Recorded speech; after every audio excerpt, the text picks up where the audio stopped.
இப்போ சொல்லக்கூடிய விஷயம் என்ன என்று சொன்னால், அவன் ஹை, அவன் எப்போதும் உயிரோடு இருக்கக்கூடியவன். அவன் அய்யூம், எப்போதும் நித்திய ஜீவன், அவனுக்கு மரணமே இல்லை. அவனுக்கு எந்த விதமான நோயும், எந்த விதமான கஷ்டம், எந்த விதமான பலகீனம் எதுவும் கிடையாது. வலம் யகுல்லஹு குஃபுவன் அஹத், அல்லாஹு ஸமத், அவன் தேவையற்றவன். இது எல்லாத்தையும் பார்த்து, ஆனால் அந்த அல்லாஹ் மனிதர்களுக்கு இந்த மௌத்தை கொடுக்கின்றான்.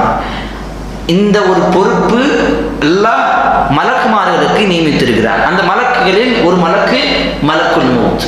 அப்போ முதல் விஷயம், நம்மளுடைய பார்வையில் என்ன இருக்கிறது, நம்மளுடைய சிந்தனை என்ன இருக்க வேண்டும் என்று சொன்னால், மலக்குகள் தான், வானவர்கள் தான் இந்த மௌத்தை எடுக்கின்ற, ஒரு மனிதனுடைய ரூஹை கப்து செய்கின்ற அந்த வேலையை பார்க்கிறார்கள். அந்த பொறுப்பு சில மலக்குமார்களுக்கு இருக்கிறது.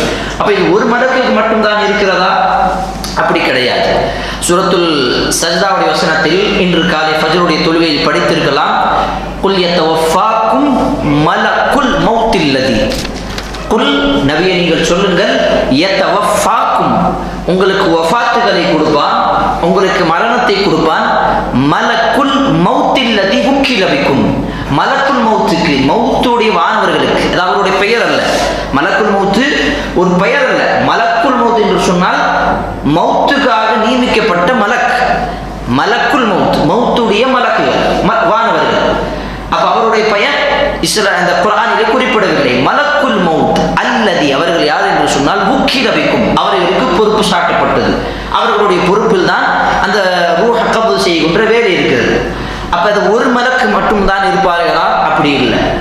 சூரத்துன் நிசாவோட 4வது அத்தியாயத்தில் அல்லாஹ் கூறுகின்றான், இன்னல்லதீன தவஃபாஹுல் மலாயிக, இன்னல்லதீன தவஃபாஹுல் மலாயிகத்து ஸாலிமி அன்ஃபுஸஹும், யார் தன் மீது அநியாயம் செய்து கொண்டு, பாவத்தை சுமந்து கொண்டு அல்லாஹ்வை மறந்து வாழுகின்ற காஃபிராக இருக்கிறார்களோ, அப்படிப்பட்டவர்களுக்கு மலக்குமார்கள் அவர்களுக்கு வஃபாத்துகளை கொடுப்பார்கள், ரூஹை கப்து செய்வார்கள்.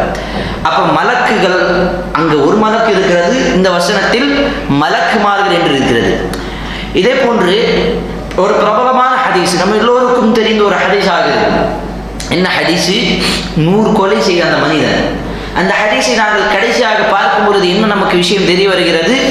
2 மலக்குமார்கள் இறங்குகின்றார்கள் அவர்களுடைய ரூஹை கப்து செய்வதற்காக. ஒரு சாரார், ஒரு மலக்குமார்கள் நல்லவர்களுடைய பட்டியல் வருகிறார், அதனால் அவருடைய ரூஹ் நல்லவருடைய வரிசையில் எடுக்க வேண்டும்.